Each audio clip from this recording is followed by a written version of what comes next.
Hello and welcome to another day, Challenge 31 today for our sentences from the book Divergent. And like we always do, we're going to start with dividing out our sentences into sections based on their punctuation. Now here it is, comma and a period. Once we've done that, the next step is to look for subject predicate. Now remember, only finding subject predicate will help us identify any other hidden clauses or any other hidden things within it. The first thing I always look for when reading a sentence is to see how it starts. If it starts with a subject at the very beginning, chances are we are dealing with a relatively simple sentence. If they start with an adverb such as where, when, because, or since, or although, those are all going to be clauses which are going to be a little bit more complex. So right here, we see roads right at the beginning of our sentence. Great. And then the next word should be a predicate, but it isn't. It's where, okay?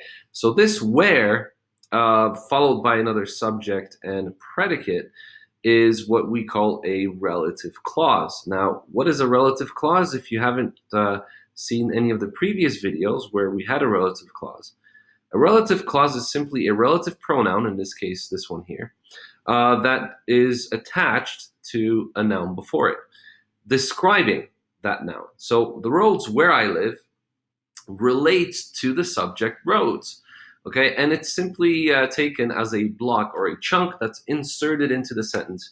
So right now, as you can see, this red box, you could remove it and the sentence would still make sense. Put it in, and now you are describing the roads because this relates to the subject. Okay, but I'm going to leave this for now. I'm not going to worry about subject and predicate in this relative clause. I'm still looking for my predicate. So we got are. Awesome. Now, are is typically a linking verb, or it could be an auxiliary verb. Looking at the next word, cracked, that could be a verb, absolutely, or it can also be an adjective. Remember that we have dealt with the past, the past passive participle, which is a verb. So to crack is a verb, but a road having been cracked, meaning the cracked road, is a perfect passive participle that describes the road. I'm going to take this. I could take this as a perfect passive participle, but I'm going to just take it as a regular adjective describing roads. Why? Because right next to it is a conjunction and we have something called patchy, and patchy is most definitely just an adjective, okay? So both patchy and cracked are going to be predicate nominatives describing roads, okay? And again, they are linked by this beautiful linking verb are, okay? Still is an adverb answering the question when or how or why, or letting you know that still these roads are in this condition. Awesome. Now we have another and, okay? Please be very careful. Run-on sentences are very, very easily done, especially if you have tons and tons of ands. This is an example of two ands being in the same sentence. But be aware that this particular and is joining two noun clauses together, okay, cracked and patchy.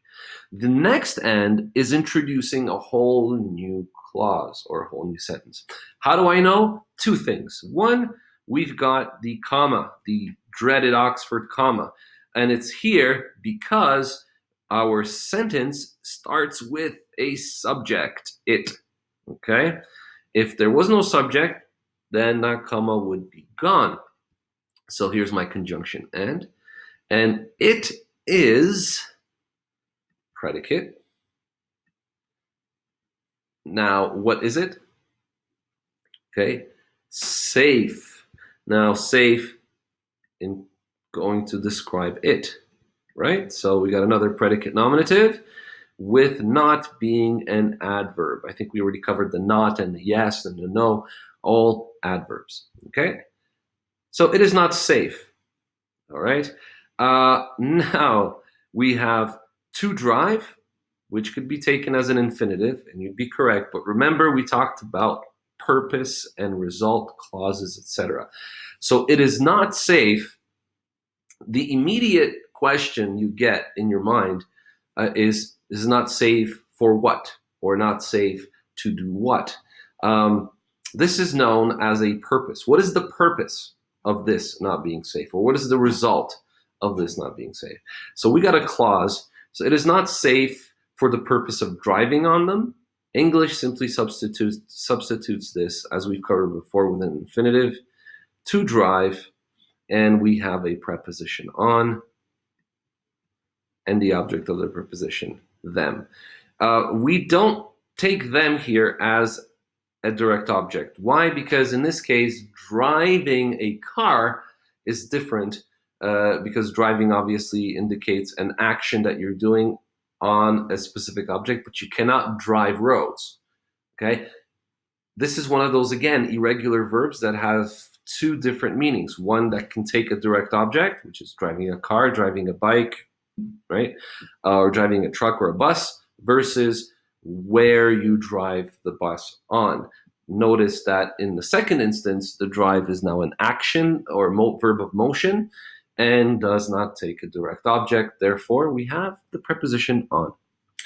And last but not least, subject we, and predicate is have, do not have, okay? Again, we have an adverb not. What don't we have? A car. And that is definitely a direct object, and anyway is our adverb. Awesome. So remember, guys, that the importance of recognizing different types of clauses, like the purpose clause or result clause, and the relative clause today, when you're reading your sentences or you're reading your books.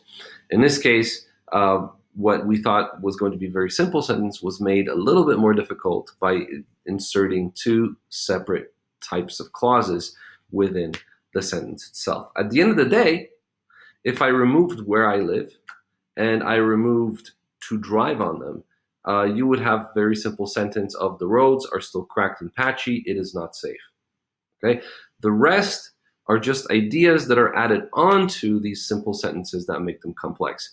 Apply that to your writing, especially as you're writing your essays. Start with a very simple sentence, just subject predicate, okay? And then step back, look at what you wrote, and see how you can expand on it by inserting these things like relative clauses or purpose clauses or result clauses that will help your writing get better, and you can get past this very annoying thing called the writer's block.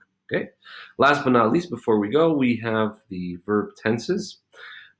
So where I live is in the present tense. So we got first person singular, right? Present simple indicative.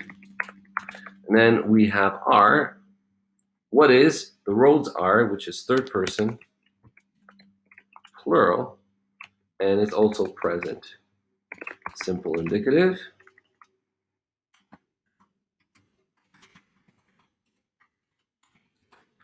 Then we have it is not safe. So it is another third person, singular this time, present simple indicative.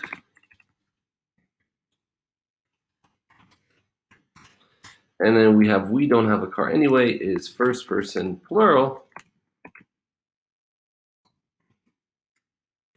present active indicative, or sorry, present simple indicative. Great, guys. Thank you so much for watching. We're going to have another challenge tomorrow. Please don't forget, we have the comprehension unit that we started now. You can still work on your essays. You can still meet with me to talk about them.